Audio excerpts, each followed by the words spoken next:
Alrighty then. Successful Indie Author 5-minute focus episode 1059. What do you write?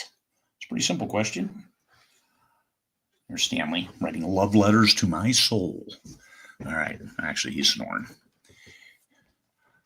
What do you write? That's the first question I ask of most authors in networking events. I hate small talk. I'm an introvert by nature, an extrovert trained. So I'll start a conversation happily at author events, but it's not with, hey, how's that weather? What do you think of this? So what do you write? This is what I ask authors. Now, too many stammer an answer. Really? Why are you stammering an answer?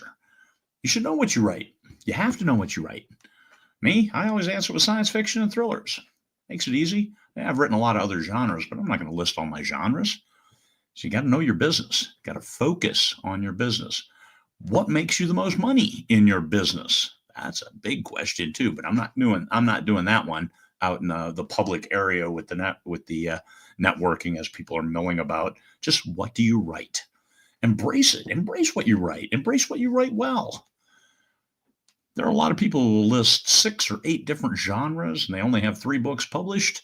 I can already tell you, you're not making bank because you haven't found traction. Why? Because you're writing all these different genres.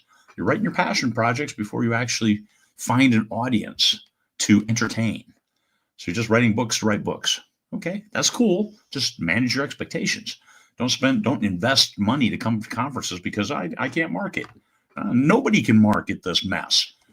Know what you're doing. Focus. Write one thing, write it well, and write it a lot. And then get traction and then expand. Save those passion projects for later, especially after you've learned to write well. The more you write, the better you're going to get at it. So why put your passion projects up front where you're not sure you're writing as well as you could? Practice first. Practice first in one genre that you love to read, love to write, and there, make a difference. Pareto was a genius. 80% of your revenue is going to come from 20% of your books. So this is a paradigm that we embrace because it might be 5% of your books are providing 100% of your revenue, but still there's that big dichotomy. So what are you spending the other amount of time on? So if the small number of your books are making the most of your money, then why are you writing other things? Until you can find that traction, you make enough money that you can deviate. Because if you have a book that doesn't sell, it's okay because you already have this block of work that is bringing the revenue in. Because I'm talking business. If you're writing for a hobby, you don't need to be listening to me. But you can make money off your words. Write well. And there are people who read it. There are people who want to read the next book too because they like the way you write. So Pareto, going back to Pareto. A small amount of your work is going to provide the maximum, the most of your revenue. Do more of that.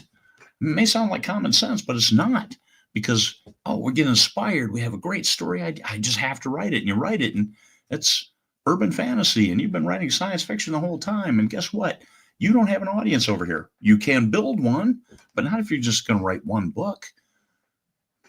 Know what you're going to write. What do you love to read? What do you love to write?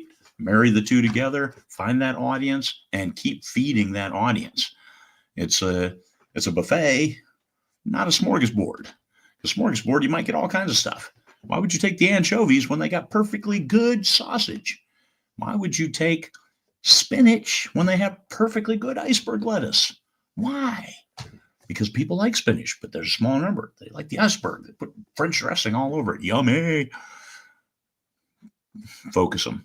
This is a sit-down restaurant where you're serving steaks. You're serving baked potatoes, and you're serving a set salad. And the people will come. They come for that. But if it's just a smorgasbord, you throw it out there and you never know how much. You'll look at it towards the end. How much is left over? That's your books, and that's all revenue that you're not getting. Whereas a sit-down place, you go, here it is. Here's your meal. People eat it. They take it home, and they want more of it. That's what you're trying to do with your books. So when I ask you, what do you write? Have an answer. When anybody else asks you, what do you write? Have an answer. Short, direct, be focused, be intense. This is what I love. And sell it.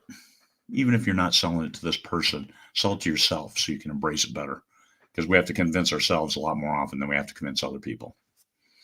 Peace, fellow humans. Where's my cursor? There we are.